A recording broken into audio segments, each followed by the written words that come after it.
Hello everybody, SeKo Starcraft here, bringing you a replay between ForGG and Jaedong. Love watching games with the Dong here, and I love Zerg versus Terran, only because it seems more rare. With protoss doing very good these days, it seems just about like every other game you cast is either got some protoss in there in some way, shape, or form. So a pure matchup without the protoss. And we'll see what ForGG can do against Jaedong. ForGG been around a long time, doing some pretty good work, particularly in this tournament. The Asus ROG, I believe this was part of the playoff series. These are all series here, but I just wanted to kind of pick out a couple of games here and there that I thought would be interesting to go through, just because, you know, you get a chance to see a little bit more diversity that way. Speed it up slightly because we don't see anything too funky happening over either of these players. We'll see if there's going to be any extra greed, which sometimes you will get. Doesn't look that way. We'll actually have a barracks. We'll see if a gas goes down anytime soon here. Yes, we do. So it'll likely be still a Reaper play. Expansion, going to be heading down before pool. Jaedong does like to play it a little bit more standard when it comes to his openings, unless he's going for cheese. Sometimes you see players like Life just straight up go for 3 hatcheries. They just don't care. Just don't care. And find some way to make it happen. So gas underway. We'll be doing just fine. And there's our pool. Trying to enjoy myself a little bit of leftover St. Patty's Day beer. Got some Guinness rolling. Because Guinness is the bomb, if you guys didn't know. Jaedong will come in here with his Overlord now and see this here, a barracks. It's so common that it's just a Reaper opening that no Zerg players seem to fear anymore about a Marine coming out and shooting their Overlords. And then we're just going to essentially see a Command Centre go down here almost immediately. Second Reaper is on the way. So it'll be a 2 Reaper opening. We don't have, there's our Queen started now. Double Queens on the way. The first Reaper will be there before a Queen is popped out. So we'll still see a handful of Zerglings come as well, just to make sure you don't lose any drones needlessly at this stage. Actually, it's going to be 6 Lings coming out. Ain't fucking around. Yes. It's an interesting state of affairs when the Zerglings have to hide at the early stages. Can you get it? It's a little bit of damage in on it there. Queen's about to poof. Oh man.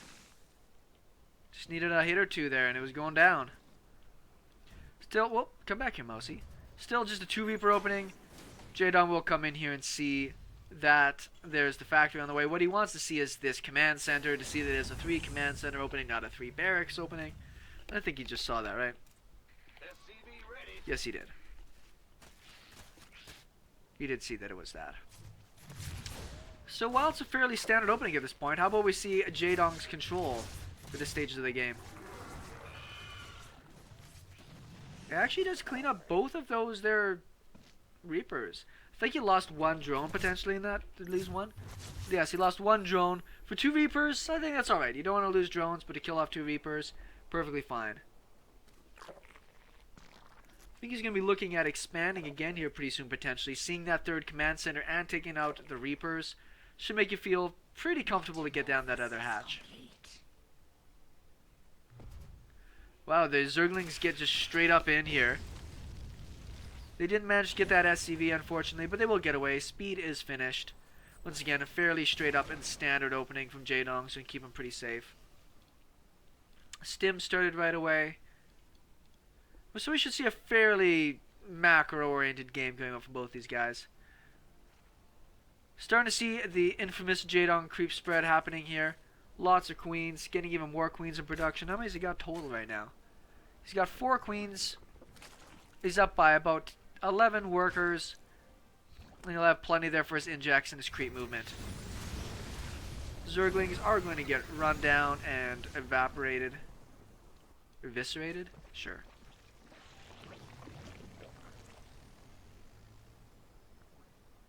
Queens essentially just want to defend their creep right now. 4 aliens aren't going to be able to really do that much damage to the hatch. – Zerglings are on the way, and yeah, it doesn't seem like ForGG really wants to sit around there. Doesn't want to risk losing these Hellions. Already lost the Reapers. It's very important for him that he doesn't lose anything else extra. Ooh, is he going to go for the run? No, he's not. Keep that queen alive. Yeah, he's going to pull that one back. You see these pros really good at focusing down the queen that has a bit more inject energy. Zerglings are out on the funky side of the map here. It might be going for a bit of a run by, but I thought he might want to protect his new base a little bit more, as there's just a couple of queens over here. These drones can get pretty easily beat up by just a handful of Hellions. Grabs one creep tumor, why not? The big time run by.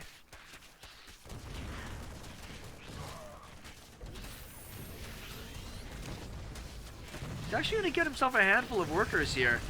ForGG did decide to fight with his SCVs. Sometimes it's a bit of a risk. Is he going to get one more? He will. So he's got 9 workers in that.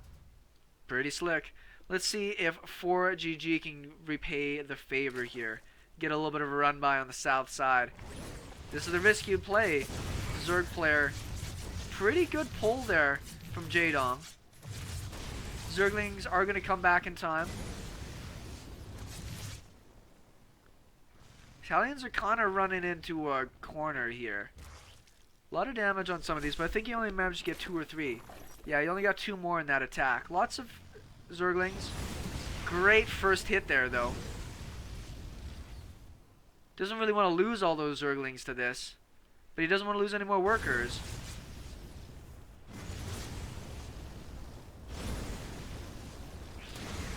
Oh, good control there out of ForGG.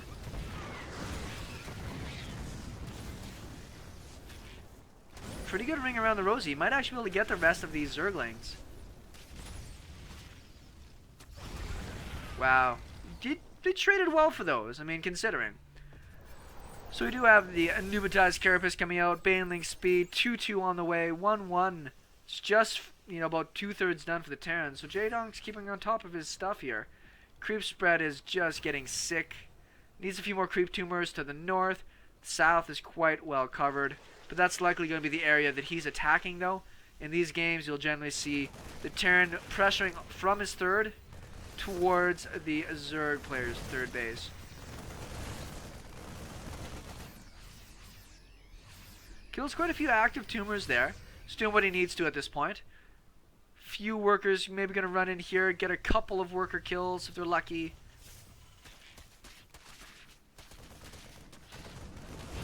It's nice that Jaedong actually target fires down some workers there. I don't think he got a great hit, but a lot of players, if you just attack a man into the mineral line, they'll go after what's attacking them and get no damage in. Supplies about equal. Mutalisks are on the way. So now we're into that hearty TVZ mid-game. The bio, widowmine, dancing around the creep as the Zerg player tries to stave off the inevitable pressure. Got a lot of creep in that attack.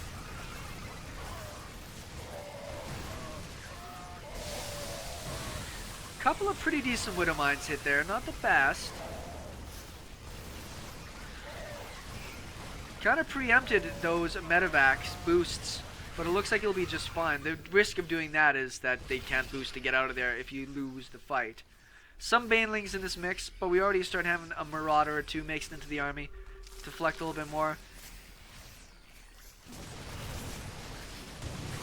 Pretty good pull of these widowmines there by Jaedong. Taking pretty cost-effective hits.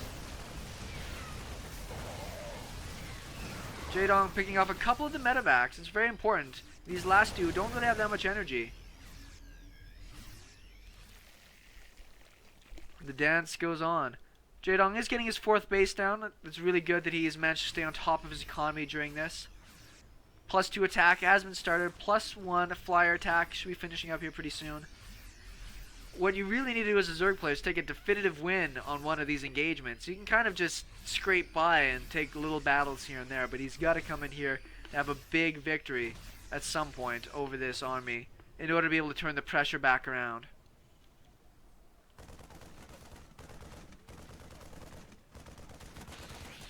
Small little run by is going to do a little bit of damage again. I like that we're starting to see a few more Zerg players using that in their fights. I think it's very, very effective to be able to just do a couple little ling runbys here and there just to keep your opponent on their toes. And if they don't pay attention, you can kill off a lot of workers.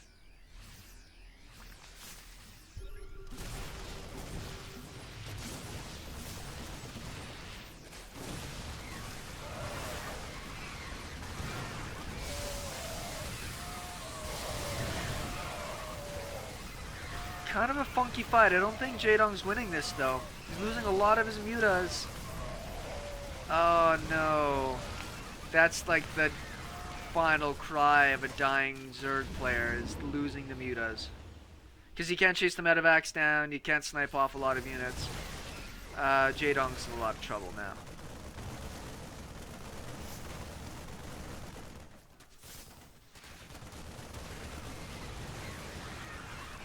He's going to get a couple of workers here and there. But ForGG's up by quite a bit of supply. His upgrades catching up pretty quick here to the Zerg players. And yeah, he lost all of his mutaflock. Maybe if he had Burrow and just got lucky with a couple Burrow banelings or something, might be able to turn this around a bit. But he's in a lot of trouble.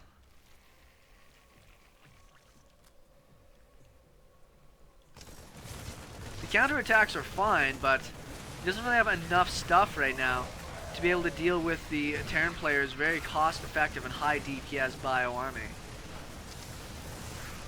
Probably should at least save these workers, send them north. There he goes. Looks like he went for another kind of run-by attack, but it doesn't seem like it did much damage. Lost the base, down a lot in supply. Doesn't have mutas. He used up most of his banelings. Still good control here to ForGG, minimizing as much damage as he can. And Jaedong leaves the match. Great control, great play out of ForGG, very standard, but still impressive nonetheless. SeKo Starcraft, thanks everybody for watching. We'll talk with you soon.